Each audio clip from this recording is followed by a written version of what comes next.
Hello. Hello बच्चा party. क्या हाल चाल? कैसे हो आप सारे के सारे बच्चे? बहुत बहुत स्वागत है आप सभी लोगों का आपके अपने प्यारे से प्लेटफॉर्म के ऊपर जिसका नाम है फिजिक्स मैन। और आज शुरू करने जा रहे हैं हम लोग वर्क एनर्जी पावर का एक स्पेशल लेक्चर। देखो, वैसे वर्क एनर्जी पावर के हर एक लेक्चर के अंदर मैंने हर एक कॉन्सेप्ट के ऊपर बेस्ड बहुत सारे एग्जाम्पल्स आपको करवाए हैं, बट फिर भी मेरे को संतुष्टि नहीं मिल रही। फिर भी मैं चाहता हूं कि यार कुछ प्रॉब्लम्स और आपके साथ में डिस्कस करी जाए, थोड़ा समय लिया जाए, थोड़ा ठहर कर जो भी कुछ हमने सीखा है उसको अच्छे से एब्जॉर्ब करने की और दिमाग में सतह तक बिठाने की कोशिश करी जाए। ठीक है, तो इसी मकसद को ध्यान में रखते हुए मैं ये स्पेशल लेक्चर बना रहा हूं। इसमें कुछ नया हम लोग नहीं सीखने वाले, क्योंकि हम लोग ऑलरेडी सब कुछ सीख चुके हैं वर्क एनर्जी पावर के अंदर जो भी इंक्लूडेड है। बट जो भी कुछ हमने सीखा है उसको थोड़ा और अच्छे से देखने वाले हैं, उसके बारे में थोड़ा सा और अच्छे से बात करने वाले हैं। तो ये हमारा आज का टारगेट रहेगा इस स्पेशल लेक्चर का। थोड़ा सा पेशेंस रिक्वायर्ड होगा। आप में से बहुत सारे बच्चों को लगेगा कि यार सर ने एक प्रॉब्लम उठाई है और इस प्रॉब्लम के अंदर एक स्टेप, दो स्टेप, तीन स्टेप, चार स्टेप, पांच स्टेप तक सर हमें लेके जा रहे हैं। तो ये जर्नी जो है ना, ये सब्र की डिमांड करती है। तो सब्र रखना, दिमाग को थोड़ा सा एक्टिव रखना, कॉपी पेन रेडी रखना। जो भी कुछ मैं आपको सिखा रहा हूँ, जो भी कुछ समझाने की कोशिश कर रहा हूँ, उसको पॉज करके अच्छे से सोचने और समझने की कोशिश करना, तब जाके इस लेक्चर का आपको फायदा मिलेगा। शुरू करते हैं ये वाला लेक्चर, ठीक है ना? तो एजेंडा तो मैं बता ही चुका हूँ। डायरेक्ट बात करते हैं अपनी वेबसाइट के बारे में। तो आप सभी लोग अपने दोस्तों के साथ में शेयर कर सकते हो www.physicsman.in। आपको पता ही है इस वेबसाइट के ऊपर जो भी कुछ मेरे पास में है पिटारे में, सब कुछ मैं उपलब्ध करवा रहा हूँ। भले ही वो मेरे लेक्चर्स हो गए सारे के सारे, मेरे नोट्स हो गए, ठीक है, मेरी डीपीवीज हो गए, एवरीथिंग विच आई हैव, ठीक है। And this thing is essential for getting a good rank in NEET and JEE mains. तो अगर आप चाहते हो कि पूरे तरीके से फिजिक्स के ऊपर मेरे ऊपर रिलाय करो फिजिक्स के लिए, और नीट और जेईई मेंस के अंदर अच्छा स्कोर करना चाहते हो, तो आप इस वेबसाइट को यूज कर सकते हो। ऐसा आपको अपने फ्रेंड्स वगैरह को एक बार बताना है। बाकी ठीक है, वो चेकआउट करेंगे, उनको खुद को पता लग जाएगा। शुरू करते हैं हमारा आज का लेक्चर, ठीक है। जैसे ये वाला क्वेश्चन देखो, block of mass 8 kilogram is released from the top of an inclined smooth surface. तो ठीक है, छोड़ा हमने, ये जाएगा जाएगा जाएगा नीचे, स्प्रिंग को दबाएगा, ठीक है, क्योंकि जाते जाते इसके पास में कुछ काइनेटिक एनर्जी आ गई होगी, और उस काइनेटिक एनर्जी की वजह से स्प्रिंग को कंप्रेस करेगा। तो वो क्वेश्चन में भी कह रखा है कि if spring constant of spring is this block comes to rest after compressing spring by 1 metre. Spring को 1 मीटर कंप्रेस करने के बाद में आपका ब्लॉक रेस्ट पर आ जाता है, ठीक है। अब उसके बाद में भाई स्प्रिंग दब के वापस से आएगी ना अपनी ओरिजिनल कंडीशन में।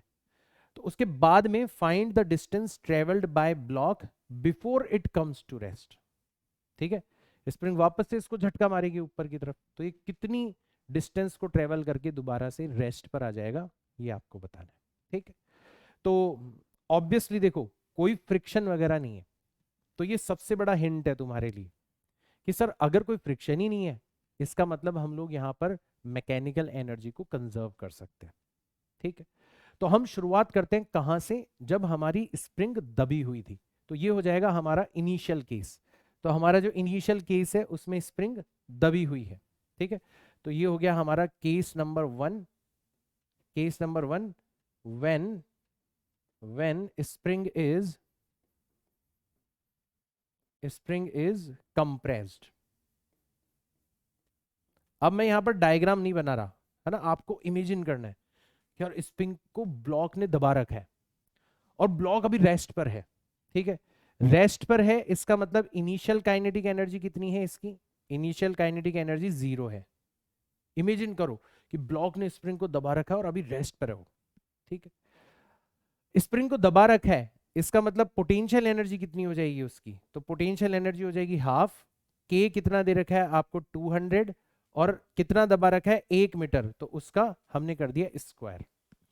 अच्छा, जिस भी लेवल पर आपका ब्लॉक है, सबसे निम्नतम स्तर हो गया ना वो ब्लॉक का, तो वहां पर हम लोग ग्रेविटेशनल पोटेंशियल एनर्जी को कितना ले लेते हैं? 0। दोनों तरीके की पोटेंशियल एनर्जी, क्योंकि यहां पर स्प्रिंग भी दब रही है, तो स्प्रिंग की पोटेंशियल एनर्जी भी इन्वॉल्व है, और ब्लॉक ऊपर नीचे जा रहा है, इसका मतलब ग्रेविटेशनल पोटेंशियल एनर्जी भी इन्वॉल्व है। दोनों पोटेंशियल एनर्जीज इन्वॉल्व है, तो मैंने दोनों की वैल्यू रख दी। ये तो हो गया हमारा इनिशियल केस। तो इनिशियल केस में हमें पता पड़ गया कि हमारी टोटल मैकेनिकल एनर्जी कितनी होनी चाहिए। तो इन दोनों को ऐड कर देते हैं, तो ये 2 से 200 चला जाएगा 100 टाइम्स, 100 प्लस 0 100 रहेगा, तो ओवरऑल आ जाएगा हमारे पास में 100 जूल। इतनी हमारी इनिशियल मैकेनिकल एनर्जी होनी चाहिए शुरुआत में, व्हेन स्प्रिंग इज कंप्रेस्ड। ठीक है ना। अब अपन चलते हैं हमारे केस नंबर 2 पर। केस नंबर 2 पर, तो जैसे ही स्प्रिंग ने वापस से झटका मारा ब्लॉक को, तो स्प्रिंग वापस से अपनी नेचुरल लेंथ पर आ गई और ब्लॉक अपने हाईएस्ट पॉइंट पर पहुंच गया। तो स्प्रिंग जो है वो वापस से क्या हो चुकी है, वो वापस से नेचुरल लेंथ पर आ चुकी है। ठीक है। और जो ब्लॉक है वो अपने हाईएस्ट पॉइंट पर जा चुका है। ठीक है, वो अपने हाईएस्ट पॉइंट के ऊपर जा चुका है। ठीक है, और जाकर वापस से क्या हो गया, स्टॉप हो गया। जाकर वापस से स्टॉप हो गया। तो वापस से स्टॉप हो गया, इसका मतलब फाइनल काइनेटिक एनर्जी फिर से कितनी हो गई, फिर से 0 हो गई, क्योंकि ब्लॉक वापस से अपने हाईएस्ट पॉइंट पर जाकर स्टॉप हो गया। ठीक है। अब बात करते हैं अपनी पोटेंशियल एनर्जी की। तो अब अपनी जो पोटेंशियल एनर्जी है उसमें स्प्रिंग का जो योगदान होगा वो 0 होगा, क्योंकि स्प्रिंग तो वापस से अपनी नेचुरल लेंथ के ऊपर आ चुकी है।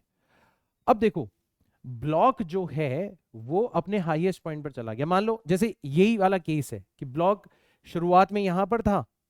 ठीक है, ब्लॉक शुरुआत में यहां पर था, स्प्रिंग जो थी आपकी कंप्रेस्ड थी।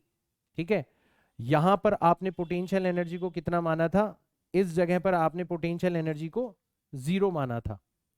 अब यहां से ब्लॉक कहां पर चला गया, यहां पर चला गया। कितनी डिस्टेंस इसने कवर कर ली, मान लो इसने एस डिस्टेंस कवर कर ली। ये एंगल 30 है, तो ये वाला एंगल भी कितना हो जाएगा, 30। तो ये वाली जो हाइट है, ये वाली जो हाइट है, ये कितनी हो जाएगी, ये हो जाएगी एस साइन 30 हो जाएगी। इतनी हाइट ऊपर चला गया ये ब्लॉक। पर शुरुआत में स्प्रिंग को इसने कंप्रेस कर रखा है ना, ये रहा ब्लॉक, इसने स्प्रिंग को कंप्रेस कर रखा। अब यहां से झटका मार के स्प्रिंग वापस से इसको यहां पर पहुंचा देती है, अपने हाईएस्ट पॉइंट पर पहुंचा देती है। तो डिस्टेंस इसने कितनी कवर करी, एस, ये हमें फाइंड आउट करनी। और हाइट की टर्म्स में बात करें तो ये एंगल 30 है, तो ये हाइट कितनी हो जाएगी आपकी, एस साइन 30 हो जाएगी। सिंपल ज्योमेट्री हमने यहां पर लगाई है। तो इस लेवल पर हमने पोटेंशियल एनर्जी 0 मानी थी, इस लेवल पर जब हमने स्प्रिंग को कंप्रेस कर रखा था। तो इस लेवल पर जब आपका ब्लॉक होगा तो पोटेंशियल एनर्जी कितनी होगी, हमें हाइट पता चल चुका है। तो पोटेंशियल एनर्जी हो जाएगी आपकी m, तो मास कितना है 8 किलोग्राम, g, तो g को अपन ले लेते हैं यहाँ पर 10, और हाइट, हाइट कितनी है आपकी s साइन 30 है, साइन 30, ये आपकी हाइट होगी। साइन 30 कितना होता है, 1/2 होता है, तो इसको आप ऐसे लिख सकते हो 880 हो गया, मल्टीप्लाइड बाय s, ठीक है, मल्टीप्लाइड बाय 1 डिवाइडेड बाय 2, 2 से ये 80 चला गया 40 टाइम्स, तो ये आ जाएगा आपका 40 टाइम्स s। ठीक है, इतनी आपकी क्या हो जाएगी, पोटेंशियल एनर्जी हो जाएगी। तो अब आपके पास में फाइनल पोटेंशियल एनर्जी भी आ चुकी है। कितनी हो जाएगी फाइनल पोटेंशियल एनर्जी, दोनों का सम कर दो, 40 टाइम्स s हो गया, और ये आपकी इनिशियल और फाइनल मैकेनिकल एनर्जी तैयार है। तो अब आपको कुछ नहीं करना, क्योंकि कोई रेजिस्टिव फोर्स नहीं है, तो हम लोग क्या कर सकते हैं, हम लोग यहाँ पर conservation of mechanical energy use कर सकते हैं। और कंजर्वेशन ऑफ मैकेनिकल एनर्जी को यूज करोगे तो इनिशियल और फाइनल मैकेनिकल एनर्जी आपस में क्या हो जाएगी, एक दूसरे के इक्वल हो जाएगी। कर दो दोनों को इक्वल, तो 100 is equal to 40 times s हो जाएगा। तो s की वैल्यू आ जाएगी 100 डिवाइडेड बाय 40, 0 से 0 चला गया, तो ये चला गया 2 बार, फिर बचेंगे 2, तो 2.5 मीटर, ये हो जाएगा आपका आंसर। तो ब्लॉक स्प्रिंग जब इसको दोबारा से झटका मारेगी तो रुकने से पहले इस प्लैंक के ऊपर कितनी डिस्टेंस ट्रेवल करेगा, 2.5 मीटर की डिस्टेंस ट्रेवल करेगा। तो ऐसा नहीं है कि ये क्वेश्चन अपन को नया क्वेश्चन कर रहे हैं, ऐसा क्वेश्चन हम लोगों ने क्लास में भी किया था। फिर सर आप दोबारा क्यों करवा रहे हो, क्योंकि मैं आपको थोड़ा सा ठहराना चाहता हूँ इन प्रॉब्लम्स के साथ में। मैं चाहता हूँ कि हर एक चीज आप खुद मेरे साथ साथ में सोचना सीखो कि कैसे पहले स्प्रिंग दबी हुई थी, फिर इसने स्प्रिंग ने झटका मारा, फिर ये ऊपर चला गया, कैसे शुरुआत में भी रुका हुआ था, बाद में भी रुका हुआ था। Everything you should figure out with me. ठीक है, यहां पर फिर वो नहीं होना चाहिए कि मैं आपको सिखाता जा रहा हूं और आप सुनते जा रहे हो, वो नहीं। यहां पर आपको मेरे साथ साथ चलना है। ठीक है, पहले खुद सोचते जाओ फिर सुनते जाओ, फिर खुद सोचते जाओ फिर सुनते जाओ, तब जाके आपको इन लेक्चर्स का फायदा होगा। नेक्स्ट क्वेश्चन पर चलते हैं अपन, अगला क्वेश्चन लेते हैं। एक ब्लॉक है, ठीक है, और इसका मास m है, is released on the top of a smooth incline plane of length x। तो ये स्मूथ है, ये स्मूथ है, ठीक है ना, and inclination theta as shown in figure. Horizontal surface is rough, ये वाली सरफेस जो है वो रफ है, ये वाली सरफेस कैसी है, ये वाली सरफेस स्मूथ है, ठीक है, ये वाली सरफेस स्मूथ है, यहां पर कोई फ्रिक्शन नहीं है। और ये वाली सरफेस कैसी है, ये वाली सरफेस आपकी रफ है ना। तो वो दिखा दोनों जगह रफ दिया ना, वो नहीं दिखाना चाहिए था इनको, एक स्मूथ है और एक रफ है, ठीक है, कोई दिक्कत नहीं है। Horizontal surface is rough if the block comes to rest after moving a distance d on the horizontal surface, then coefficient of friction between block and surface is। तो क्योंकि यहां पर फ्रिक्शन है, इसका मतलब हम मैकेनिकल एनर्जी को conserve तो नहीं कर सकते, हमें मैकेनिकल एनर्जी का जो डिफरेंस होता है वो नॉन कंजर्वेटिव फोर्सेस के वर्क के इक्वल होता है, इस वाले फॉर्मूले को यूज करना पड़ेगा। सीधा सीधा हिंट मिल गया हमें। तो चलो करना तो यहां पर भी वही है कि हम लोग क्या करेंगे, शुरुआत में काइनेटिक एनर्जी लेंगे इसकी, तो शुरुआत में काइनेटिक एनर्जी कितनी हो गई इसकी, 0, क्योंकि हमने इसको रेस्ट से रिलीज किया है।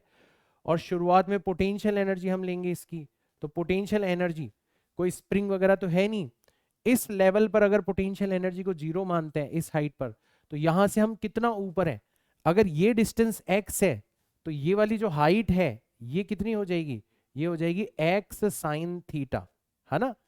क्योंकि आप देखोगे एक राइट एंगल ट्रायंगल बनेगा, उसमें हाइपोटेनस तो x है और परपेंडिकुलर, परपेंडिकुलर किस में आता है, साइन थीटा में, तो परपेंडिकुलर हो जाएगा आपका x साइन थीटा, हाइपोटेनस का साइन कंपोनेंट, ठीक है ना।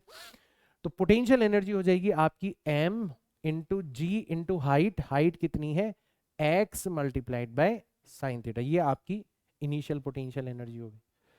तो दोनों को ऐड करेंगे तो इनिशियल मैकेनिकल एनर्जी कितनी आ जाएगी, इनिशियल मैकेनिकल एनर्जी आ जाएगी हमारी M G into X multiplied by sine theta. आधा काम हमारा हो गया।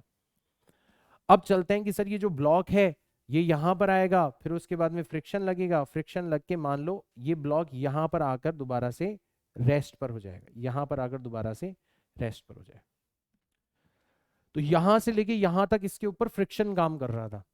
फ्रिक्शन कितना काम कर रहा था, जितना वेट उतना नॉर्मल फोर्स, तो वेट है डाउनवर्ड डायरेक्शन में mg, तो नॉर्मल फोर्स कितना हो जाएगा, नॉर्मल फोर्स भी दोनों को बैलेंस करेंगे तो mg हो जाएगा।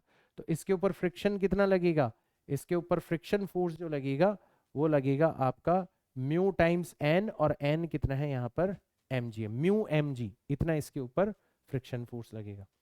तो अगर कोई आपसे पूछे कि बताओ वर्क डन बाय फ्रिक्शन कितना होगा, वर्क डन बाय फ्रिक्शन कितना होगा, ठीक, तो आप बोलोगे सर फ्रिक्शन फोर्स लग रहा है इस डायरेक्शन में और डिस्टेंस है इस डायरेक्शन में, तो दोनों के बीच का एंगल 180 डिग्री हो गया, तो एक तो वर्क डन नेगेटिव होगा और किसके इक्वल हो जाएगा, फ्रिक्शन, तो फ्रिक्शन हो जाएगा आपका mu into M into G multiplied by displacement जो कि दे रखा है डी, और कॉस 180 डिग्री की जगह मैं -1 लिख चुका हूं, इतना वर्क डन बाय फ्रिक्शन हो गया, है ना।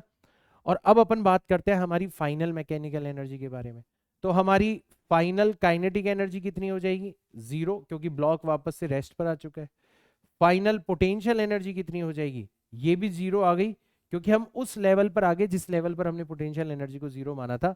इसका मतलब हमारी फाइनल मैकेनिकल एनर्जी भी कितनी हो जाएगी, फाइनल मैकेनिकल एनर्जी भी 0 हो जाएगी। तो अब हमारे पास में सारे हथियार आ चुके हैं, हमें पता है फॉर्मूला कौन सा लगेगा कि मैकेनिकल एनर्जी का जो चेंज है, मतलब final mechanical energy minus initial mechanical energy, ये किसके इक्वल होता है, work done bye non conservative force, यानी कि work done by friction force के इक्वल होता है। बस सबकी वैल्यू रख दो, तो फाइनल मैकेनिकल एनर्जी यहाँ पर 0 है, माइनस इनिशियल मैकेनिकल एनर्जी यहाँ पर m इंटू जी into x into sine theta है, और वर्क डन बाय फ्रिक्शन कितना है यहाँ पर माइनस का mu into M into G multiplied by D है।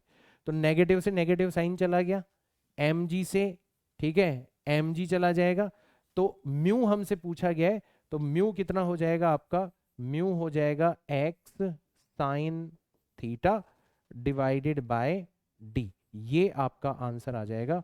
इतना आपका कोफिशिएंट ऑफ फ्रिक्शन होना चाहिए, तब जाके डी डिस्टेंस पर आपका ब्लॉक दोबारा से रेस्ट पर आ जाएगा। X sine theta divided by D, option number 3 हो गया हमारा करेक्ट। इस तरीके से हम इस क्वेश्चन को सॉल्व कर सकते हैं। Again a very easy question, मैं ये नहीं कहूंगा डिफिकल्ट क्वेश्चन है, बहुत सिंपल क्वेश्चन है। क्यों करवा रहा हूं? ताकि आप थोड़ा सा ठहर कर चीजों को एनालाइज करना सीखो, कब क्या होने वाला है ये आप मेरे साथ साथ सोचना सीखो। ठीक है, नेक्स्ट क्वेश्चन पर चलते हैं। आ जाओ यहाँ पर नेक्स्ट क्वेश्चन पर। A body is released from position A as shown in figure, यहां से हमने छोड़ा है। The speed of body at position B, अब फ्रिक्शन वगैरह के बारे में कुछ नहीं कह रखा, तो हम लोग मानेंगे स्मूथ सरफेस है। अगर स्मूथ सरफेस है तो रास्ते पे डिपेंड नहीं करता, हम तो सीधा सीधा कंजर्वेशन ऑफ मैकेनिकल एनर्जी लगाएंगे। हमें पता है कि इनिशियली हमने इसको रेस्ट से रिलीज किया है, तो इनिशियल काइनेटिक एनर्जी कितनी हो जाएगी? 0, क्योंकि हमने इसको रेस्ट से रिलीज किया है। और इनिशियल पोटेंशियल एनर्जी कितनी हो जाएगी? तो अगर अपन इस लेवल पर, ये वाला जो लेवल है, इस पर पोटेंशियल एनर्जी 0 लेते हैं, तो यहां से हम कितनी हाइट पर है? 50 मीटर की हाइट पर है, तो ये हो जाएगा m into G multiplied by 50 metre, ये इसकी पोटेंशियल एनर्जी हो जाएगी। अब जब ब्लॉक आपका यहां पर आएगा तो यहां पर इसकी काइनेटिक एनर्जी कितनी होगी? तो फाइनल काइनेटिक एनर्जी हम ले लेते हैं half into M into V square, ठीक है। और फाइनल पोटेंशियल एनर्जी कितनी हो जाएगी? तो फाइनल पोटेंशियल एनर्जी हो जाएगी आपकी m इंटू जी, अब की बार हाइट कितनी है? 10 मीटर, तो मल्टीप्लाइड बाय 10। तो ऐसे हमारे पास में इनिशियल और फाइनल मैकेनिकल एनर्जी आ जाएगी। आप यहाँ पर मैकेनिकल एनर्जी को कंजर्व कर सकते हो, तो इनिशियल मैकेनिकल एनर्जी और फाइनल मैकेनिकल एनर्जी को आप यहाँ पर इक्वल कर सकते हो। तो इनिशियल मैकेनिकल एनर्जी का मतलब इन दोनों का सम, तो 0 plus m into G multiplied by 50 is equal to, final का मतलब है इन दोनों का sum, m into G multiplied by 10 plus half into M into V square, ठीक है। अब देखो ये जो एम जी मल्टीप्लाइड बाय 10 है, इसको इधर ले आएंगे, तो ये हो जाएगा आपका m into G multiplied by 40, 50 में से 10 चला गया, is equal to half into M into V square, M से m चला गया, तो v स्क्वायर किसके इक्वल आ गया? 2 इंटू जी की जगह ले सकते हैं 10 मल्टीप्लाइड बाय 40, ये 2 उधर भेज दिया, तो कुल मिला के आ गया आपका ये 800, ठीक है। 4 इंटू 2 करेंगे तो कितना आ जाएगा? 800 आ जाएगा। 800 को अपन 2 मल्टीप्लाइड बाय 400 भी लिख सकते हैं, तो v निकालोगे तो 2 तो रूट में फंसा रहेगा, और 400 का रूट हो गया 20, तो 20 रूट 2 मीटर पर सेकंड, ये हो जाएगा हमारा आंसर। 20 रूट 2 मीटर पर सेकंड, ऑप्शन नंबर 4 हो जाएगा एकदम करेक्ट। तो यहां से हमने क्या सीखा कि अगर कंजर्वेटिव फोर्सेस ही प्रेजेंट होते हैं, मैं क्लास में भी बता चुका, तो बहुत आसान होता है, और ये बहुत बड़ा हिंट होता है कि आपको work energy power conservation of mechanical energy apply करना है, ठीक है, क्योंकि वो रास्ते पर डिपेंड नहीं करता, उसमें सिर्फ और सिर्फ इनिशियल और फाइनल पोजीशन मैटर करती है। Again a very simple question, आगे बढ़ते हैं थोड़ा सा यहां से। A particle moves under an attractive force F is equal to minus k upon r square in a circle of radius r. The total energy of revolving particle is, ठीक है। तो टोटल एनर्जी में तो दोनों चीज आएगी, kinetic energy भी आएगी और पोटेंशियल एनर्जी भी आएगी, ठीक है। दोनों की वैल्यू निकालते हैं। तो देखो सबसे पहली बात कि सर्कुलर मोशन है, particle moves under an attractive force this in a circle of radius r। तो सर्कुलर मोशन में हमें हमेशा क्या रिक्वायर्ड होता है? सेंट्रीपिटल फोर्स रिक्वायर्ड होता है, ठीक है, एक ऐसा फोर्स जो कि सेंटर की तरफ देखता हो, और वो फोर्स हमें दे रखा है माइनस के अपॉन आर स्क्वायर। माइनस सिर्फ इस बात को शो कर रहा है कि जिस डायरेक्शन में रेडियस है उसके अपोजिट डायरेक्शन में है तुम्हारा फोर्स, अट्रैक्टिव फोर्स। तो अगर सिर्फ मैग्नीट्यूड की बात करें तो कितना है? K upon R square. और सेंट्रीपिटल फोर्स का फॉर्मूला हमेशा फिक्स होता है, m into V square upon R. तो ये कितना हो जाएगा आपका? k अपॉन आर स्क्वायर हो जाएगा, r से चला गया r, तो m v स्क्वायर की वैल्यू आ जाएगी आपकी सीधा सीधा के अपॉन आर आ जाएगी। और जैसे एम वी स्क्वायर की वैल्यू के अपॉन आर आ गई तो आपकी जो काइनेटिक एनर्जी है वो किसके इक्वल होती है, वो होती है half M into V square. तो यहां पर इसका हाफ कर दो तो ये हो जाएगा के डिवाइडेड बाय 2r। एक तो ये चीज आ गई हमारे पास में, ठीक है, कि सर काइनेटिक एनर्जी कितनी हो जाएगी के upon 2r। Kinetic energy is always positive तो इसलिए हमने नेगेटिव साइन वैसे भी नहीं लगाया, ठीक है, कोई दिक्कत नहीं। अब सर पोटेंशियल एनर्जी कहाँ से लें, कोई दिक्कत नहीं है सर, ये जो फोर्स है यही आपका कैसा फोर्स है, कंजर्वेटिव फोर्स है। तो फोर्स के थ्रू हम लोग बड़ी आसानी से पोटेंशियल एनर्जी निकाल सकते हैं। कैसे निकालेंगे पोटेंशियल एनर्जी, तो पोटेंशियल एनर्जी निकालने के लिए हम लोग क्या करेंगे, तो यहाँ पर अगर हमें पोटेंशियल एनर्जी निकालनी है तो हम लोग क्या करेंगे, फोर्स का इंटीग्रेशन करेंगे, क्योंकि पोटेंशियल एनर्जी से फोर्स निकालने के लिए हम डिफरेंशिएशन करते हैं। तो फोर्स से पोटेंशियल एनर्जी निकालने के लिए हम लोग क्या करेंगे, इंटीग्रेशन करेंगे। तो हम यहां पर फोर्स का इंटीग्रेशन करेंगे, नेगेटिव साइन बाहर लगाते ही हैं, एफ डॉट डी आर, ठीक है। अब अमूमन ये जो इंटीग्रेशन किया जाता है ना ये इनफाइनाइट, ठीक है, इनफाइनाइट के रिस्पेक्ट में किया जाता है, तो बट आप यहाँ पे डायरेक्ट कोई लिमिट्स वगैरह मत लगाओ, वैसे तो इनफाइनाइट टू आर लिमिट लगाई जाती है, बट ठीक है आप डायरेक्ट भी कर सकते हो। तो एफ की वैल्यू कितनी हो गई, माइनस के अपॉन आर स्क्वायर हो गई, माइनस माइनस प्लस हो गया, के आ गया बाहर, सिर्फ और सिर्फ क्या रह गया, 1 अपॉन आर स्क्वायर रह गया मल्टीप्लाइड बाय डी आर, ठीक है।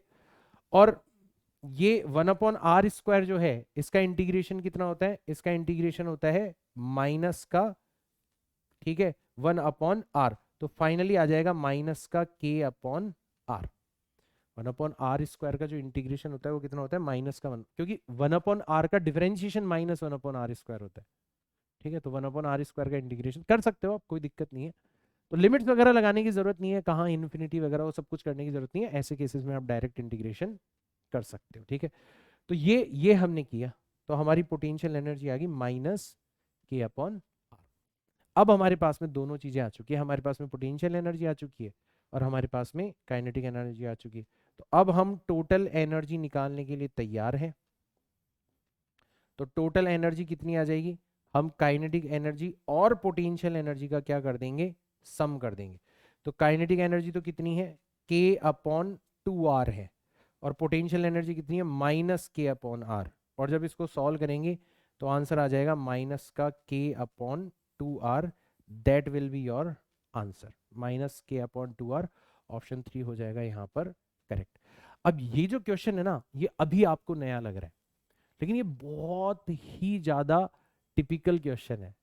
ये जो माइनस के अपॉन आर स्क्वायर है ना, तुम गौर से देखो, ये ग्रेविटेशनल फोर्स है भाई, इसमें के तो क्या हो गया, कांस्टेंट हो गया, वो जी m1 m2 है ना वो सब मिला के कांस्टेंट बन गए। तो ये बेसिकली ग्रेविटेशनल फोर्स है। ग्रेविटेशनल फोर्स जो होता है वो डिस्टेंस के स्क्वायर के इन्वर्सली प्रोपोर्शनल होता है और हमेशा टुवर्ड्स दी सेंटर होता है। जैसे सन है तो अर्थ के ऊपर लगने वाला ग्रेविटेशनल फोर्स टुवर्ड्स दी अर्थ से लेके सन की डायरेक्शन में होगा, ठीक है। तो ये आपका ग्रेविटेशनल फोर्स है, और ये जो हमने निकाली है ये काइनेटिक एनर्जी है जो प्लेनेट चारों तरफ रिवॉल्व कर रहा है उसकी, ये पोटेंशियल एनर्जी है उसके ऑर्बिट की, और ये हमने उस ऑर्बिट की टोटल एनर्जी निकाली है, दैट इज माइनस के अपॉन 2r, मतलब काइनेटिक एनर्जी के बराबर बट नेगेटिव, या पोटेंशियल एनर्जी का आधा, ठीक है। ये बहुत टिपिकल प्रॉब्लम है, आप देखोगे कि सेम चीज हम लोग ग्रेविटेशन वाले चैप्टर के अंदर करेंगे, सेम चीज करेंगे अपन लोग, ठीक है ना, सेम रिजल्ट्स मिलेंगे। तो अभी आपको थोड़ा बहुत नया और ऐसा हवा लग रहा होगा, ये बहुत कॉमन चीज है। हाँ, प्रोसीजर आपने सीख लिया कि हाँ यार ऐसा भी किया जा सकता है कि सर्कुलर मोशन में जो सेंट्रीपीटल फोर्स है उसके थ्रू काइनेटिक एनर्जी निकाली जा सकती है, पोटेंशियल एनर्जी निकाली जा सकती है, और दोनों का सम करके टोटल एनर्जी निकाली जा सकती है। अब इसको ध्यान रखना क्योंकि आपके बहुत जगह काम आएगा, आपके ग्रेविटेशन में काम आएगा, कल को जब आप एटम्स के बारे में पढ़ोगे तो एटम में भी वही कहानी है, इलेक्ट्रॉन चारों तरफ सर्कुलर मोशन कर रहा हो, वहां पर भी टोटल एनर्जी निकालने के काम आएगा दिस मेथड, ठीक है। तो ये एक कॉमन प्रॉब्लम हो गई, ठीक है। चलो आगे चलते हैं, यहां से नेक्स्ट क्वेश्चन पे चलते हैं अपन, नेक्स्ट क्वेश्चन पर चलते हैं। A particle of mass m is projected with speed root rg divided by 4 from the top of a smooth hemisphere as shown in figure। यहां से आपने इसको छोड़ा, ठीक है। If the particle starts slipping from the highest point then the horizontal distance between the point where it leaves contact. याद करो मैंने लीव्स कॉन्टेक्ट का पूरा फंडा बताया था, एक बार फिर से बता देता हूं इस क्वेश्चन के थ्रू। ठीक है, तो लीव्स कॉन्टेक्ट में क्या होता है कि मान लो जैसे आपका ब्लॉक यहां पर था, ठीक है, और उसके बाद में वो यहां पर आकर अपना कांटेक्ट लीव कर देता है यहां पर आकर। तो कांटेक्ट लीव करने का मतलब क्या हो गया कि उसके ऊपर जो नॉर्मल फोर्स है वो जीरो हो गया। तो अगर इस पॉइंट पर कांटेक्ट लीव किया है तो इसका मतलब क्या हो गया कि इस डायरेक्शन में, मतलब जो नॉर्मल डायरेक्शन थी आपकी, इस डायरेक्शन में जो नॉर्मल फोर्स लग रहा था वो कितना हो गया, जीरो हो गया। नॉर्मल फोर्स के जीरो होने का मतलब है कांटेक्ट इसने लीव कर दिया। अच्छा, और कौन कौन से फोर्स लग रहे हैं इसके ऊपर? तो आप बोलोगे सर mg लग रहा है इसके ऊपर डाउनवर्ड डायरेक्शन में। ठीक है, वैसे तो मैंने आपको डायरेक्ट फॉर्मूला करवाया हुआ है बेटा, आपको डायरेक्ट फॉर्मूले से करना है ये क्वेश्चन, लेकिन फिर भी मैं इसको दोबारा करवा रहा हूं। तो mg इसका डाउनवर्ड डायरेक्शन में लग रहा है। अच्छा, और कौन सा फोर्स लग रहा है? तो ये सर्कुलर मोशन के अंदर मूव कर रहा है। किसके अंदर? सर्कुलर मोशन के अंदर मूव कर रहा है। तो सर्कुलर मोशन करते हुए पार्टिकल के ऊपर उसी की फ्रेम ऑफ रेफरेंस में हमेशा हम एक शूडो फोर्स लगाते हैं अवे फ्रॉम द सेंटर। तो अवे फ्रॉम द सेंटर एक और फोर्स यहां पर काम कर रहा होगा, that is m v theta का square divided by radius R. Theta यहां पर क्या हो गया, एंगल हो गया। तो जो भी यहां पर वेलोसिटी होगी वी थीटा, ठीक है, उसका स्क्वायर डिवाइडेड बाय आर, ये आपका फोर्स काम कर रहा होगा यहां पर। ठीक है, अब ये जो mg है इसके दो कंपोनेंट है। एक कंपोनेंट होगा आपका टेंजेंशियल डायरेक्शन में, तो ये तो इसको आगे भगा के लेके जा रहा है, इसकी स्पीड बढ़ा रहा है। और एक कंपोनेंट जो है वो इसका पहले नॉर्मल फोर्स को बैलेंस कर रहा था और शूडो फोर्स को बैलेंस कर रहा था, अब सिर्फ और सिर्फ शूडो फोर्स को बैलेंस करेगा। अच्छा, ये एंगल थीटा है तो क्लियरली देख सकते हो ये वाला एंगल भी थीटा होगा। तो ये वाला कंपोनेंट हो जाएगा आपका mg cos थीटा और ये वाला कंपोनेंट हो जाएगा आपका mg sin थीटा। अब क्योंकि नॉर्मल फोर्स जीरो हो चुका है, इसका मतलब ये जो शूडो फोर्स है इसको अकेला कौन बैलेंस कर रहा है, mg cos थीटा बैलेंस कर रहा है। तो एक चीज तो आपको यहां से ये मिल गई कि mg cos थीटा जो है वो खुद किसके इक्वल होना चाहिए, एम वी थीटा का स्क्वायर डिवाइडेड बाय आर के इक्वल होना चाहिए। तो एक पॉइंट तो आपको यहां से मिल गया फोर्सेस वगैरह को बैलेंस करके, और नॉर्मल फोर्स जीरो है ही। ठीक, अब आते हैं अपन कि सर ये वी थीटा कितना होगा। तो क्योंकि स्मूथ सरफेस है, इसका मतलब यहां पर कंजर्वेशन ऑफ मैकेनिकल एनर्जी लगाया जा सकता है। तो अगर इस पॉइंट पर देखोगे तो इस पॉइंट पर काइनेटिक एनर्जी कितनी है, तो इस पॉइंट पर काइनेटिक एनर्जी है आपकी half into M into V naught square, और वी नॉट हमें क्वेश्चन में दे रखा है। मैं एक तरीके से क्लास में जो फॉर्मूला डिराइव करवाया था दोबारा करवा रहा हूं, थोड़ा आराम आराम से, बाकी तुम्हें तो फिर डायरेक्ट फॉर्मूला बेस करना है, ठीक है ना। और ये जो पॉइंट है, ये वाला जो पॉइंट है, अगर हम इस पॉइंट पर पोटेंशियल एनर्जी को जीरो लेते हैं, ठीक है, ये वाला जो लेवल है अगर इस पर हम पोटेंशियल एनर्जी को जीरो लेते हैं तो यहां से हम कितनी हाइट पर होंगे। तो आप बड़ी आसानी से पता लगा सकते हो कि सर ये आर है, ये थीटा है, तो ये लेंथ कितनी हो जाएगी, आर कॉस थीटा। तो ये वाली जो लेंथ है यहां से लेके यहां तक की जो लेंथ है ये हो जाएगी आपकी R minus R cos theta हो जाएगी, R minus R cos theta. क्यों? क्योंकि ये वाली जो लेंथ है ये खुद किसके इक्वल होगी, ये खुद आर कॉस थीटा के इक्वल होगी। बड़ी सिंपल सी ज्योमेट्री भाई, ये आर है रेडियस, ये थीटा एंगल है, तो आर का जो बेस होगा उसमें तो कॉस आ जाएगा, और पूरे आर में से आर कॉस थीटा को माइनस कर दिया तो रिमेनिंग हाइट आ जाएगी। तो अगर इस लेवल पर पोटेंशियल एनर्जी को जीरो लेते हैं तो यहां से हम कितनी हाइट पर है, इतनी हाइट पर है, ये वाली हाइट हमें मिल गई। तो हमारी इनिशियल पोटेंशियल एनर्जी जो होगी वो भी हम निकाल सकते हैं, कितनी हो जाएगी, एम इंटू जी इंटू हाइट। तो हाइट हो जाएगी R times one minus cos theta, इतनी हमारी पोटेंशियल एनर्जी हो जाएगी।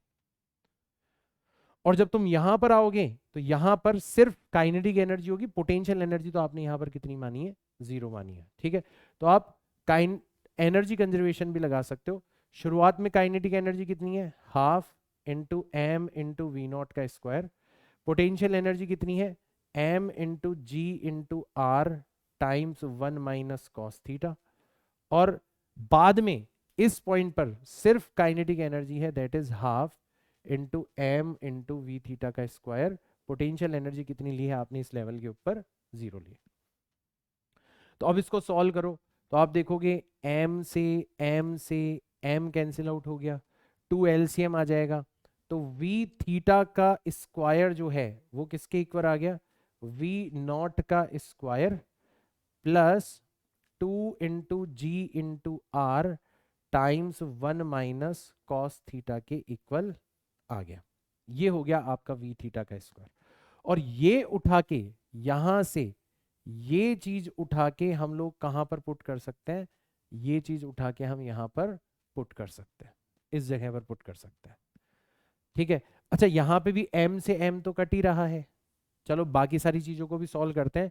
तो फिर हमारे पास में आ जाएगा g cos theta is equal to, या आर जी कॉस थीटा लिख लो, आर को भी मैं उधर ले जाता हूं। तो आर जी कॉस थीटा किसके इक्वल आ जाएगा? वी थीटा का स्क्वायर।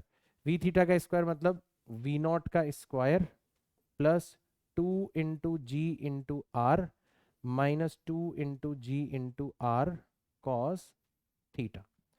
इसको उधर ले जाएंगे तो ये 3 हो जाएगा, और कॉस थीटा सिर्फ निकालेंगे तो कॉस थीटा कितना आ जाएगा आपका?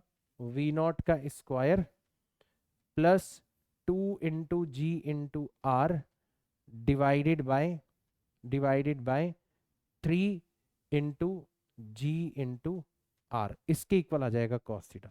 मैंने आपको बताया भी था कि अगर वी नॉट जीरो होता है, मान लो शुरुआत में तुम जस्ट स्लाइड करवाते हो, तो वी नॉट की जगह जैसे ही जीरो रखते हो तो कॉस थीटा की वैल्यू कितनी आ जाती है? जी आर से जी आर कट जाएगा, 2/3 आ जाती है। तो ये फॉर्मूला हम पहले भी डेराइव कर चुके हैं, कोई दिक्कत नहीं है, ये फॉर्मूला हमारे पास में पहले भी था। ठीक।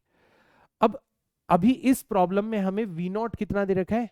Root R G divided by 4 दे रखा है।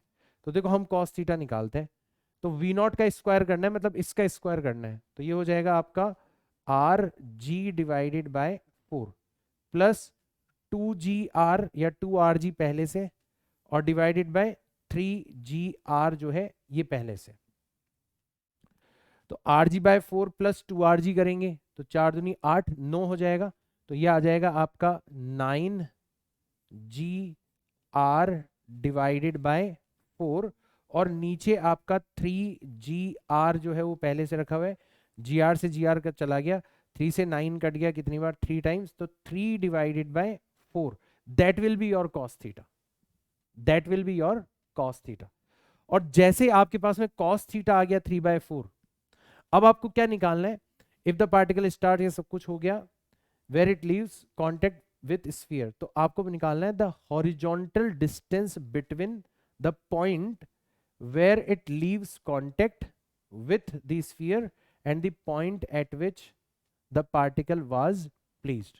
मतलब ये वाली जो जगह है, यहां से ये वाली जो जगह है, इन दोनों के बीच की हॉरिजॉन्टल डिस्टेंस निकालनी है, मतलब ये वाली डिस्टेंस निकालनी है।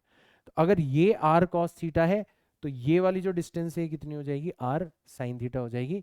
तो हमारी जो डिजायर्ड डिस्टेंस है, हमारी जो डिजायर्ड डिस्टेंस है, जो हमें चाहिए यहां पर, जो हमारी डिजायर्ड डिस्टेंस है जो हमें इस क्वेश्चन के अंदर निकालनी है, वो किसके बराबर है? वो आर साइन थीटा के बराबर। साइन थीटा की जगह हम क्या लिख सकते हैं?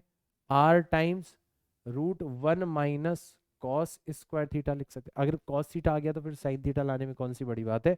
और कॉस थीटा कितना है? 3/4 है, तो ये हो जाएगा आर मल्टीप्लाइड बाय रूट के अंदर 3/4 का स्क्वायर करेंगे तो 9 डिवाइडेड बाय 16, तो 16 माइनस 9 कितना हो जाएगा? 7। तो आर रहा, ऊपर √7 रहा, और नीचे 16 का रूट हो गया कितना? 4।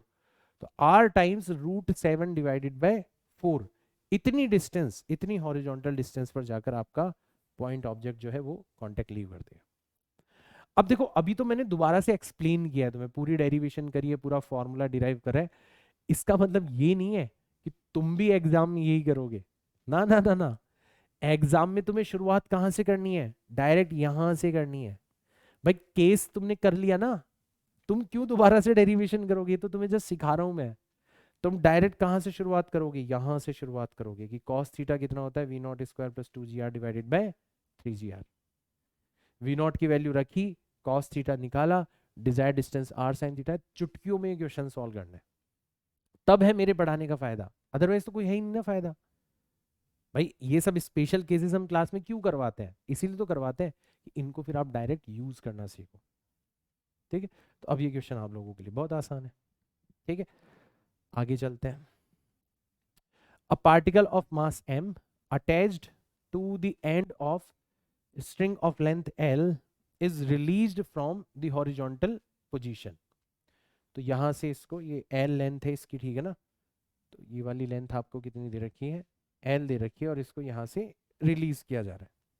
ठीक, उल्टा भी ले सकते हो कि सर 90 डिग्री से हम रिलीज कर रहे हैं, तो नीचे आते आते कितनी स्पीड हो जाएगी, तो उल्टा कर लो कि सर नीचे से कितनी स्पीड से फेंके कि जाते जाते 90 डिग्री पर पहुंच जाए। मैंने आपको बताया था √2gl। तो इतना तो पता पड़ गया कि जब आपका ब्लॉक यहां पर आएगा, जब आपका ब्लॉक यहां पर आएगा तब इसकी स्पीड, अब ये देखो यही फायदा होता है, ये सब आपको डायरेक्ट आना चाहिए कि सर इस पॉइंट पर इसकी जो स्पीड होगी, इस पॉइंट पर इसकी जो स्पीड होगी v0, वो कितनी हो जाएगी, √2 × g × L हो जाएगी। ठीक है, क्योंकि आपने 90 डिग्री से छोड़ा इसको, तो 90 डिग्री तक पहुंचाने के लिए कितनी स्पीड चाहिए होती है, √2gl, तो 90 से छोड़ेंगे तो दोबारा कितनी स्पीड हो जाएगी, √2gl हो जाएगी। ठीक है, अब हुआ क्या क्वेश्चन में, इंटरेस्टिंग क्या है, तो particle of mass m attach to the end of string, ठीक है, L इसकी लेंथ है, रिलीज किया हॉरिजॉन्टल पोजीशन से, तो यहां से रिलीज किया तो यहां तक आते आते इसकी स्पीड कितनी हो जाएगी, √2gl हो जाएगी। ठीक है, बहुत अच्छी बात है। The particle rotates in a circle about O as shown in figure, when it is vertically below O the string makes contact with a nail. अब यहां पर आपने एक कील गाड़ी हुई है, ऐसा नहीं कि पूरी की पूरी रस्सी आगे चली जाएगी, अब यहां पर आपने कील गाड़ रखी, तो अब रस्सी यहां पर लपटना स्टार्ट करेगी, इसके रिस्पेक्ट में सर्कुलर मोशन स्टार्ट करेगी, अब इस पॉइंट के रिस्पेक्ट में बंद कर देगी। ठीक है ना, ठीक है, तो और इसकी डिस्टेंस यहां से कितनी है, h है, तो आप सोचो कि यहां से पूरी डिस्टेंस l है और यहां से यहां तक की डिस्टेंस h है, तो जो रेडियस है वो कितनी हो जाएगी। तो रेडियस अगर आपसे कोई पूछे तो आप बड़ी आसानी से बता सकते हो कि सर जो रेडियस है, ठीक है, जो यहाँ पर r रेडियस हम लेंगे वो कितनी हो जाएगी, l - h के इक्वल हो जाएगी। इस पूरे l में से इस पूरे h को हमने माइनस कर दिया, दैट विल बी और रेडियस। ये जो छोटा सर्कल है इसकी रेडियस l - h हो गई। ठीक है, तो for the particle to swing completely around the nail, वही क्रिटिकल कंडीशन की बात हो रही है कि अब इस कील के रिस्पेक्ट में आपके पार्टिकल को अपनी सर्कुलर मोशन कंप्लीट करनी है, तो बताओ, ठीक है, H और L के बीच का रिलेशन क्या होगा। ऑप्शन में H और L के बीच का रिलेशन हमसे पूछा गया, तो कितना आसान है क्वेश्चन, दिखने में कॉम्प्लिकेटेड बट कितना आसान है। भाई हमारी कंडीशन यही है ना कि लोअर मोस्ट पॉइंट की जो स्पीड है, जो लोअर मोस्ट पॉइंट की स्पीड है वो या तो ज्यादा होनी चाहिए या बराबर होनी चाहिए, किसके कंपैरिजन में, √5 × g × रेडियस r के कंपैरिजन में। खत्म, यही खत्म हो गया क्वेश्चन। अच्छा, हमारे हमारे लोअर मोस्ट कर लो इसको, ठीक है ना, हमारे केस में जो लोअर मोस्ट पॉइंट पर स्पीड बन रही है वो कितनी बन रही है, √2gl, तो हम लिखेंगे कि जो √2 × g × L है इसकी वैल्यू ज्यादा होनी चाहिए या बराबर होनी चाहिए, किसके कंपैरिजन में, √5 × g × r, और r की जगह अपन अगेन लिख सकते हैं L - h। सॉल्व करते हैं इसको, दोनों तरफ से रूट हटा देते हैं, स्क्वायर कर दिया दोनों तरफ, तो यहां पर बचा 2gl should be greater than equals to 5gl - 5 × g × h। ठीक, आप देखोगे कि g तो कैंसिल आउट हो जाएगा, ठीक है, और सिर्फ क्या बचेगा, यहां पर बचेगा 2l, ठीक है, should be greater than equals to, यहां पर बचेगा 5l, ठीक है, एंड यहां पर बचेगा माइनस का 5h। तो 5h को ले आता हूं मैं इस तरफ और 12 को ले जाता हूं मैं इस तरफ, तो 5h should be greater than equals to 5l minus 2l, और 5l माइनस 2l करेंगे तो 5h should be greater than equals to 3l, तो h should be greater than equals to 3l divided by 5, that would be your answer. इतनी होनी चाहिए आपकी। तो height must be greater than equals to 3/5l, option number 2 हो जाना चाहिए आपका करेक्ट। अब ये क्वेश्चन आपको बहुत आसान लगने चाहिए और बहुत जल्दी आप इनको क्वेश्चंस को सॉल्व कर दो, ये मैं एक्सपेक्ट करता हूँ। इतनी अच्छी अंडरस्टैंडिंग डेवलप हो जानी चाहिए मेरे लेक्चर्स के थ्रू, दैट इज डिजायर्ड, ये मैं चाहता हूँ आप लोगों से, ठीक है ना। आगे चलते हैं यहाँ से। When a rubber band is stretched by a distance x, it exerts a restoring force of magnitude this, a और b constant है। The work done in stretching the unstretched rubber band by L is, तो हमें x is equals to 0 से लेके x is equals to L तक stretch करना है। Simple सा फोर्स जो हमें दिख रहा है वो कैसा है, वो वेरिएबल फोर्स है। कैसा फोर्स है, वेरिएबल फोर्स है। तो जितना फोर्स रबर बैंड के अंदर डेवलप हो रहा है उतना ही हम लगाएंगे, तो अभी तो खींच पाएंगे, तो हम भी इतना ही फोर्स लगाएंगे, मतलब हम जो फोर्स लगाएंगे वो भी वेरिएबल होगा, ठीक है। और वेरिएबल फोर्स का वर्क डन निकालने के लिए हम लोग किसका यूज करते हैं, इंटीग्रेशन का यूज करते हैं। तो सीधा सीधा जो वर्क डन होगा वो हो जाएगा work done is equal to integration from 0 to L, excuse me, ठीक है। किसका, फोर्स का, तो फोर्स है आपका ax plus b x square, और किसके रिस्पेक्ट में, dx के रिस्पेक्ट, क्योंकि उसी डायरेक्शन में हम लोग इसको स्ट्रेच कर रहे हैं। तो ये तो बहुत आसान हो गया। तो ये आ जाएगा a into x square divided by 2 and plus b into x cube divided by 3, और लिमिट रख देंगे अपन कहाँ से लेके कहाँ तक, 0 से लेके l तक। तो 0 तो रखने की जरूरत नहीं है, तो a into l square divided by 2 plus b into l cube divided by 3, ये हो जाएगा आपका answer. a into l square divided by 2, b into l cube divided by 3, option C हो जाएगा आपका करेक्ट, ठीक है। The work done in stretching the unstretched rubber band by l is, ठीक है। तो ये चीज आप लोगों को ध्यान में रखनी। अब ये क्वेश्चन वैसे तो ठीक है, बहुत आसान क्वेश्चन है, बट इस क्वेश्चन को बहुत सारे बच्चे छोड़ देंगे देखते हैं। क्यों, क्योंकि वो देखेंगे कि यार ये डरावना सा दिख रहा है, ये देखो ये कुछ अजीब सा है, फिर ऑप्शन भी कुछ अजीब से दिख रहे हैं, तो कई बच्चे तो यहीं ढेर हो जाते हैं, वो क्वेश्चन पढ़ते भी नहीं है, ठीक है। तो ये भी सिखाना चाहता हूँ मैं आप लोगों को कि क्वेश्चन को एक बार ध्यान से पढ़ भी लोगे ना, वो ब्रेक हो जाएगा तुम्हारे सामने। नेक्स्ट क्वेश्चन पर चलते हैं अपन। Box of mass m 10 kilogram is projected up an inclined plane from its foot with a speed of 20 meter per second as shown in figure. The coefficient of friction mu between the box and the plane, मतलब friction present है, कितना है वो भी दे दिया। Find the distance traveled by the box on the plane before it stops for the first time, ठीक है। फिर वो स्टॉप होके दोबारा आएगा, वो सब सारी चीजें for the first time, ठीक है। बहुत आसान है सर। देखो फ्रिक्शन प्रेजेंट है तो हम मैकेनिकल एनर्जी को कंजर्व तो कर नहीं सकते, बट मैकेनिकल एनर्जी का जो डिफरेंस होता है वो वर्क डन बाय फ्रिक्शन के इक्वल होता है, वो वाला फंडा तो लगा ही सकते हैं। तो हम शुरुआत में हमारी काइनेटिक एनर्जी कितनी है वो निकाल लेंगे। तो हमने हाफ इंटू मास कितना है 10, और कितनी स्पीड से प्रोजेक्ट किया 20 का स्क्वायर करेंगे तो 400 हो जाएगा। ये चला गया कितनी बार, 5 बार, तो ये आ जाएगा आपका 2000 जूल। इतनी तो आपकी काइनेटिक एनर्जी है। और बिल्कुल जो लोअर मोस्ट पॉइंट है उस पर हम पोटेंशियल एनर्जी 0 ले लेते हैं, तो पोटेंशियल एनर्जी होगी हमारी एक बार के लिए 0। तो इनिशियल मैकेनिकल एनर्जी आ गई हमारे लिए कितनी, 2000 जूल आ गई, ठीक है। ये एक पार्ट हो गया। फिर जब आपका ब्लॉक मान लो यहां पर जाके रुक गया, वापस यहां तक पहुंच गया, ठीक है। कितनी डिस्टेंस ट्रेवल कर ली, मान लो इसने ऐसे डिस्टेंस ट्रेवल कर ली, ऐसे डिस्टेंस ट्रेवल कर ली, ये एंगल 37 है। तो अगर आप इसको आगे बढ़ाओगे तो ये जो हाइट है, ये जो हाइट है, ये हाइट किसकी इक्वल होगी, कई बार कर चुके हैं सर। हाइपोटेनस है s, एंगल है 37, हमें परपेंडिकुलर निकालना है, तो पक्का कितना हो जाएगा, ये हो जाएगा आपका एस साइन 37 डिग्री हो जाएगा, एस साइन 37 डिग्री हो जाएगा। कितना आसान है। तो अब हम क्या कर सकते हैं, देखो फाइनली जाके फिर से स्टॉप हो गया, तो स्टॉप हो गया तो आपकी फाइनल काइनेटिक एनर्जी तो कितनी हो गई, 0 हो गई।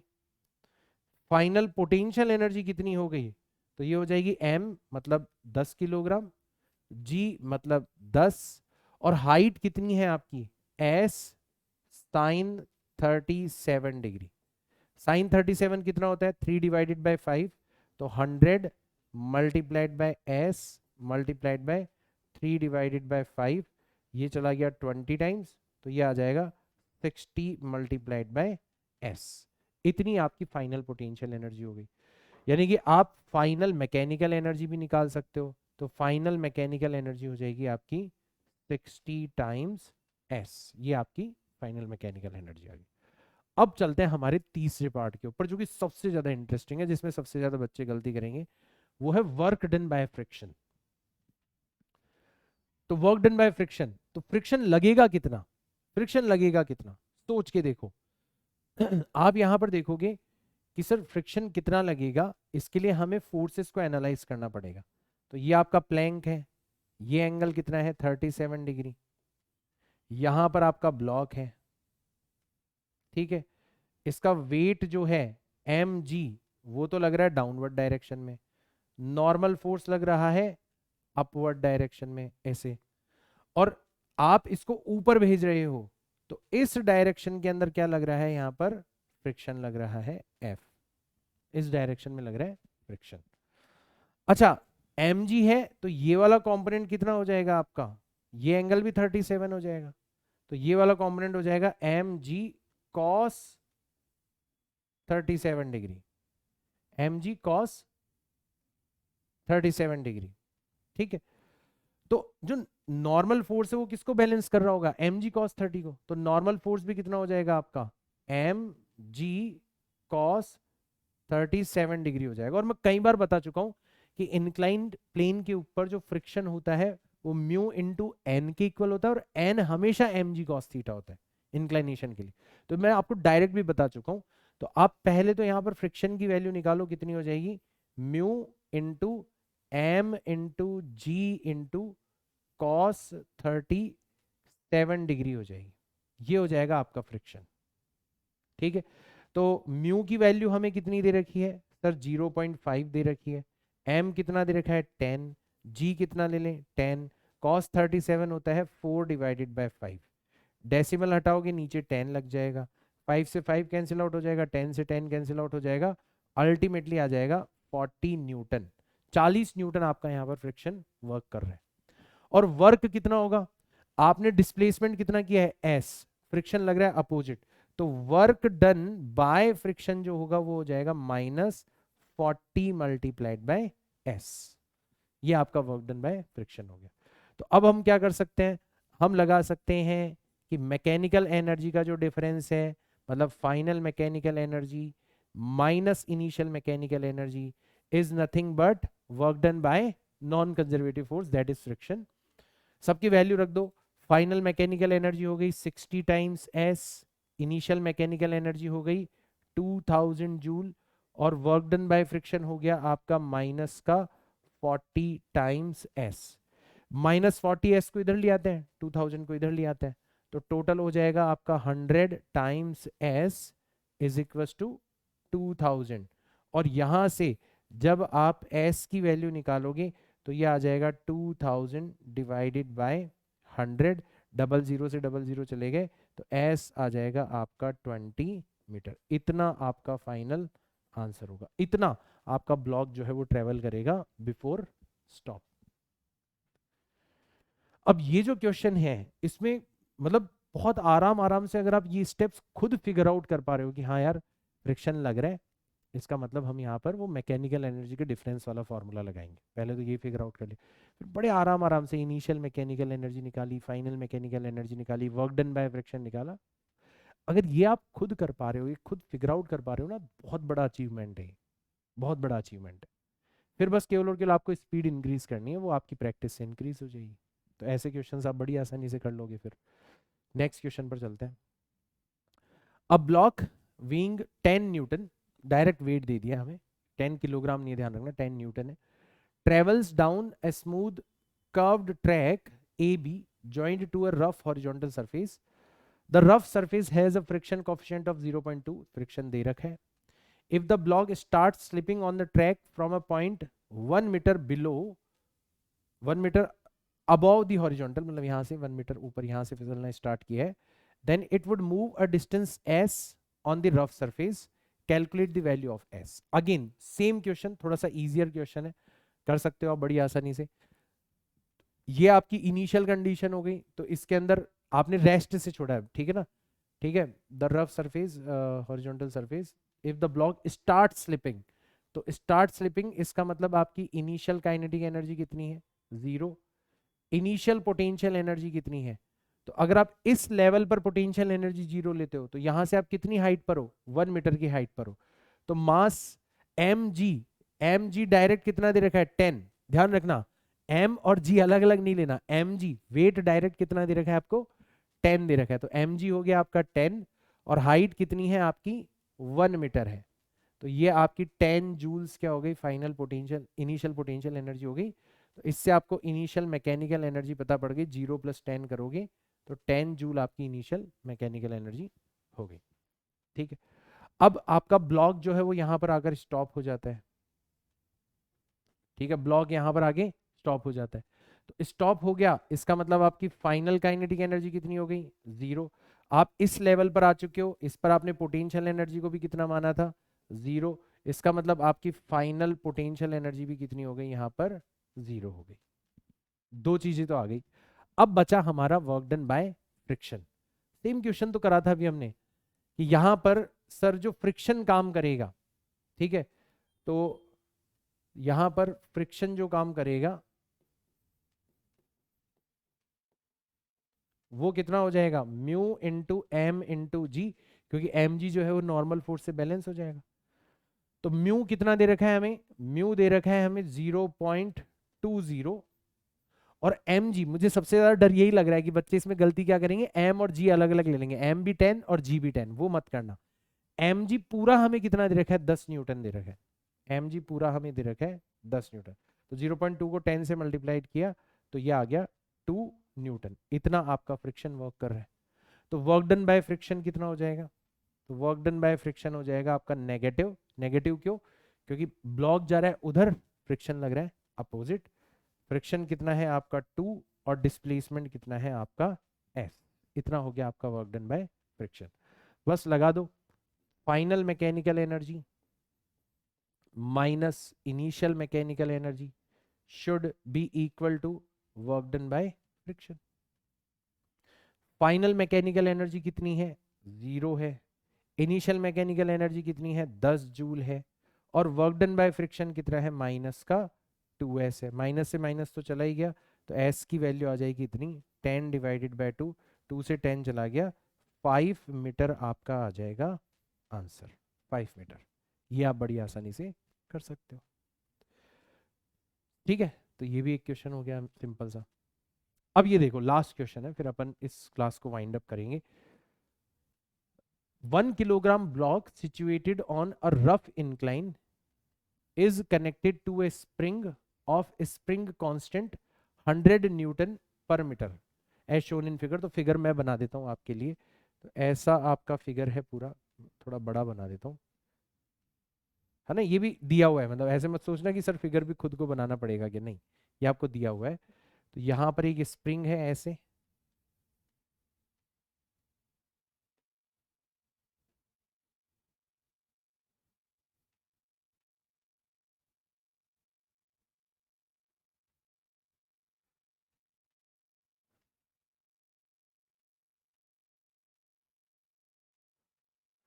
ठीक है, और ऐसे आपका ब्लॉक जो है वो इसके ऊपर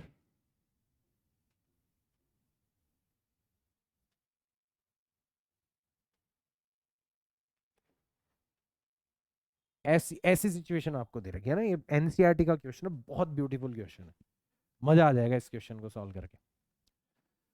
तो 1 किलोग्राम का ब्लॉक है, situated on a rough incline, है ना। ये जो इंक्लाइन हमें दे रखा है ये कैसा है, ये रफ इंक्लाइन है, मतलब फ्रिक्शन वगैरह यहाँ पर प्रेजेंट है, ठीक है।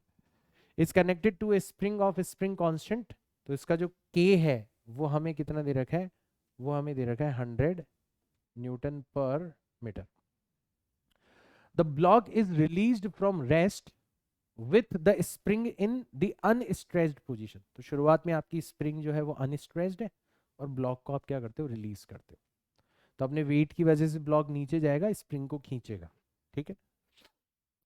The block moves 10 centimetre down the incline before coming to rest.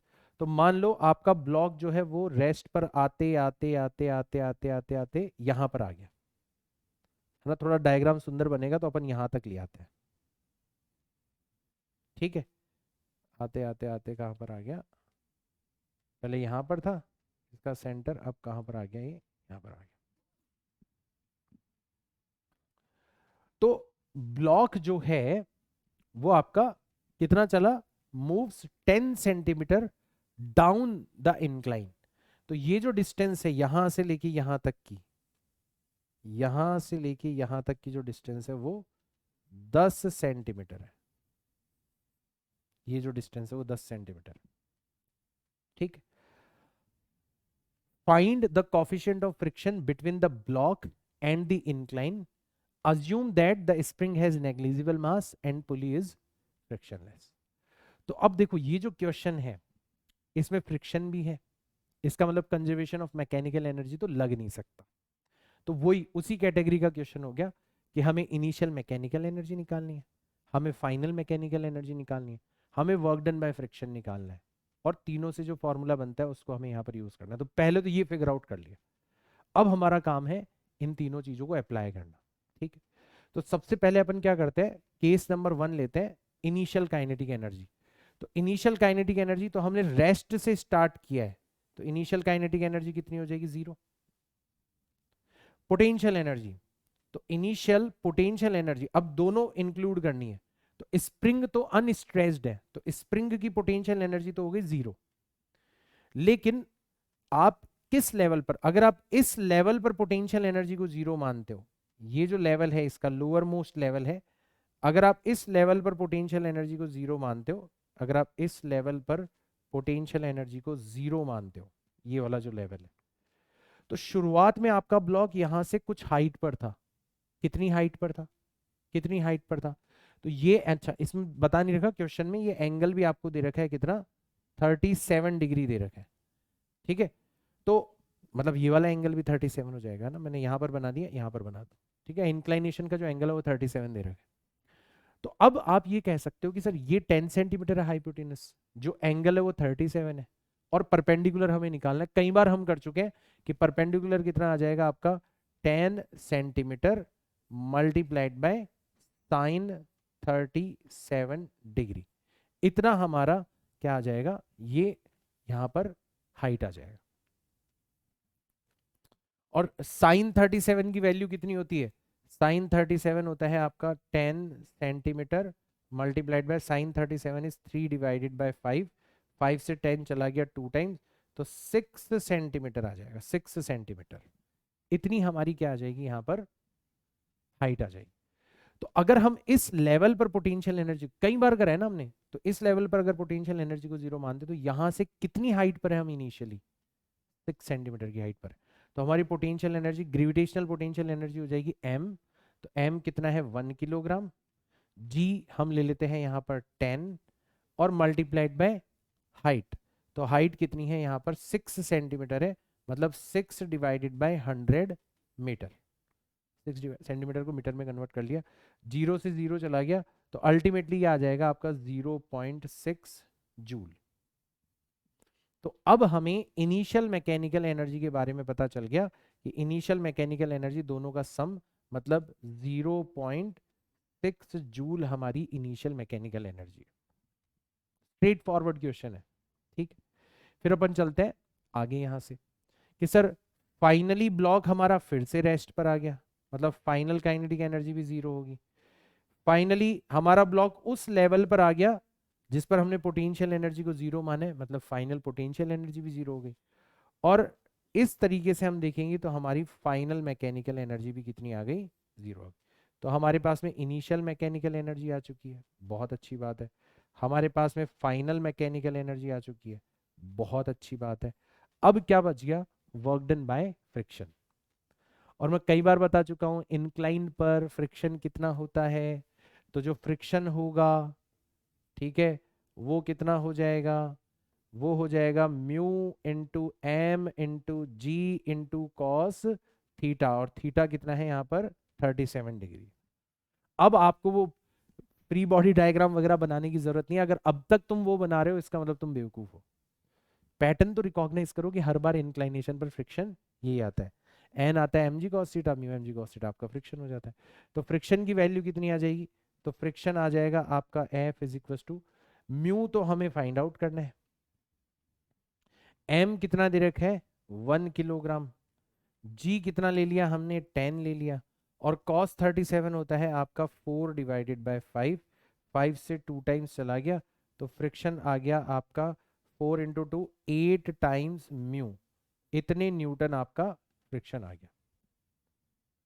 और वर्क डन बाय फ्रिक्शन निकालना है, तो वर्क डन बाय फ्रिक्शन कितना आ जाएगा आपका, फ्रिक्शन कितना है 8 टाइम्स म्यू, और मल्टीप्लाइड बाय डिस्प्लेसमेंट, तो फ्रिक्शन के अगेंस्ट हमने कितना डिस्प्लेसमेंट किया है 10 सेंटीमीटर, तो 10 सेंटीमीटर का मतलब हो जाएगा 10 डिवाइडेड बाय 100 मीटर। तो ये आ जाएगा, जीरो से जीरो चला गया, तो वर्क डन बाय फ्रिक्शन आ जाएगा आपका माइनस का 0.8 टाइम्स म्यू, ये आपका वर्क डन बाय फ्रिक्शन आ गया, माइनस का 0.8 टाइम्स।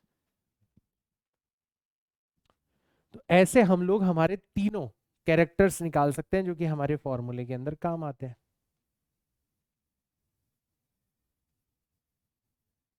अच्छा, एक चीज मैं भूल गया यार, मैं फिर से याद दिला देता हूं कि जब आपका ब्लॉक यहां से यहां पर आएगा तो ग्रेविटेशनल पोटेंशियल एनर्जी तो जीरो हो गई, स्प्रिंग तो खिंच जाएगी ना आपकी। सर कितना खिंच जाएगी, जितना ब्लॉक यहां पर आ गया 10 सेंटीमीटर आ गया ना, तो स्प्रिंग में भी कितना स्ट्रेच डेवलप होगा, 10 सेंटीमीटर का स्ट्रेच डेवलप होगा।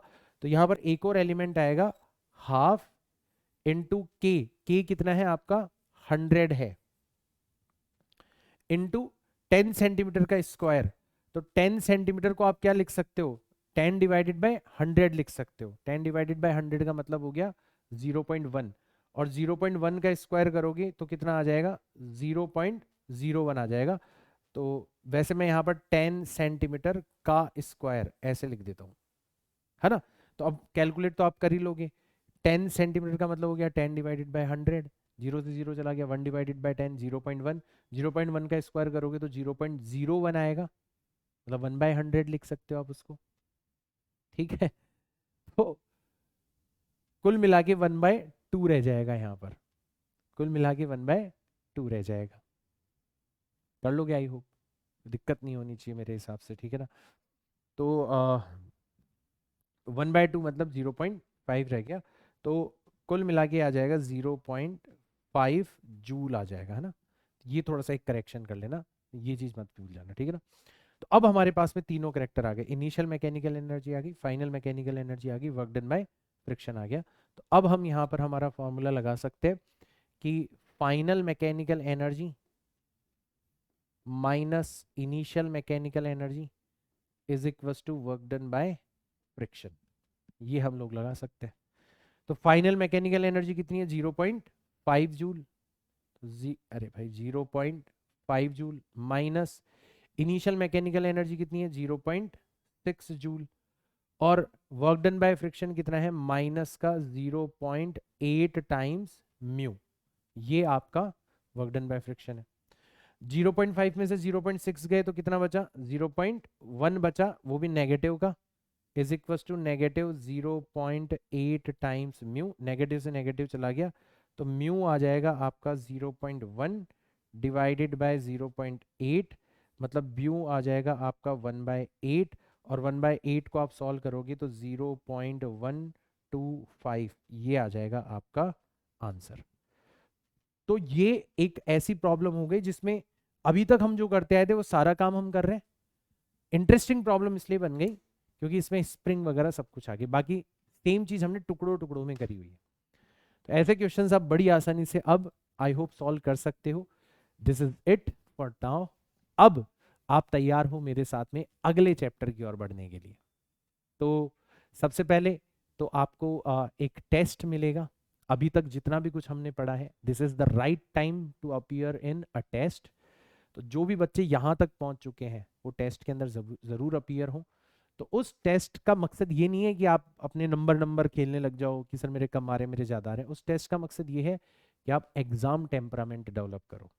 ठीक है, तो उस टेस्ट के अंदर अपीयर होना है और फिर हम लोग नया चैप्टर स्टार्ट करेंगे, कोलिजन, जो कि वर्क एनर्जी पावर का ही पार्ट है अगर अकॉर्डिंग टू एनसीईआरटी देखा जाए, बट उसको मैंने अलग से एक चैप्टर बनाया है विथ सेंटर ऑफ मास। तो मतलब एनसीईआरटी के हिसाब से देखा जाए तो centre of mass system of particle में आता है और कोलिजन वर्क एनर्जी पावर में आता है।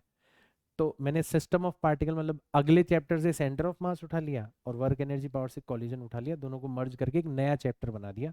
देखना आप वेबसाइट के ऊपर, तो वो अपन लोग स्टार्ट करेंगे।